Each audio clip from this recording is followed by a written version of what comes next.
We are at City Hall recapping this week's City Council meeting with Councillor Tom Wickersham. Thank you for talking with us today. It's a pleasure to be here. Awesome. Okay, so let's get right into it. You had a lengthy discussion about a commission that was paid out. It can be confusing for some people because a lot of legal jargon was used. So could you maybe lay it out for us in layman's terms what was discussed and what the final decision council made?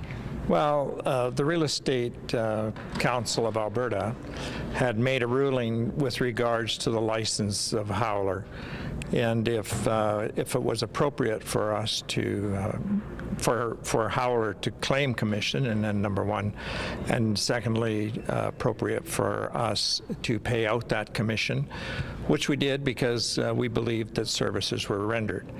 The Real Estate Commission had said that it was a administrative penalty versus an offense, and so it had a lower penalty than an offense. So Howler was charged $10,000 for selling property without a real estate license, and that was pretty much what the issue was. Should the city of Lethbridge be liable for the commission when it was sold without a real estate license?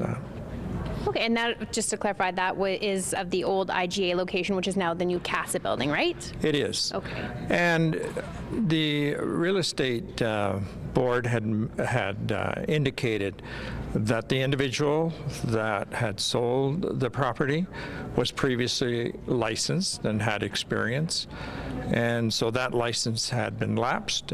And one of the examples given was that it was similar to a person driving a car without a license. It didn't mean that they didn't know how to drive a car, but they drove it without a license. So okay. Right. this person had his license lapse, and so there was an error in that issue.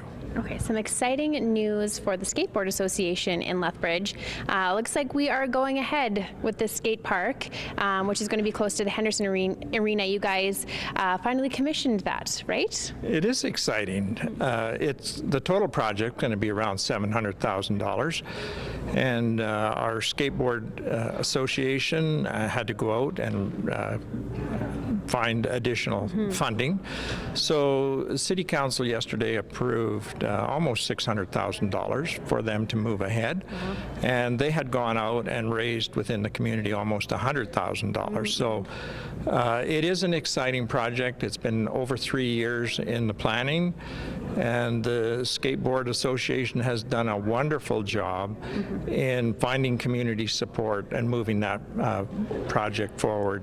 And we're excited about the location. We're excited about how young people will use that skateboard park and the facility for young people to just develop their skills, and older folks too, because it's not just limited to young people. Yeah, everybody should get out and take a look. And now, when is that expected to be completed? Is there an end date, or? Well, it will be starting soon, and however long it takes to get everything together and completed, it should be not that should be up and running, I would believe, by next summer or next spring. Great. Well, we look forward to it. Now, final thing we're going to be discussing today is the Riverstone Development. What's going on there? What was discussed yesterday?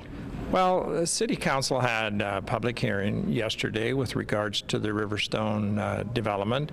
The neighbors were concerned that there was medium density where they felt that there should be low density. A lot of misunderstanding, I believe, because the outline plan had shown medium density back to 1999. A lot of people within the neighborhood were not aware of the medium density zoning in that area. And so it was well discussed, well represented from the neighborhood on their concerns with medium density. It was explained that the medium density that was planned in 1999 was reduced significantly, I believe, from 138 units to about 28 to 30 units. in that area, so a significant reduction. However, the neighborhood, or some in the neighborhood, were really concerned that there would be any medium density there at all. So City Council chose to adjourn that public hearing so that members of council and the neighborhood could still continue to discuss and have clarification. And then City Council will be coming back for another public hearing with regards to that. People will be able to present again, and by September the 30th, City Council plans to make a decision with regards to the zoning from medium density to low density, or vice versa, low density to medium density. Okay, so leave it like it is. I'm sure we'll be talking more about that in more interviews, City Council recaps to come. Thank you so much for filling us in, Councillor Wickersham. Thank you very much, Jessica. And if you want to tune into City Council meetings, you can do so right here on Shaw TV every other Monday.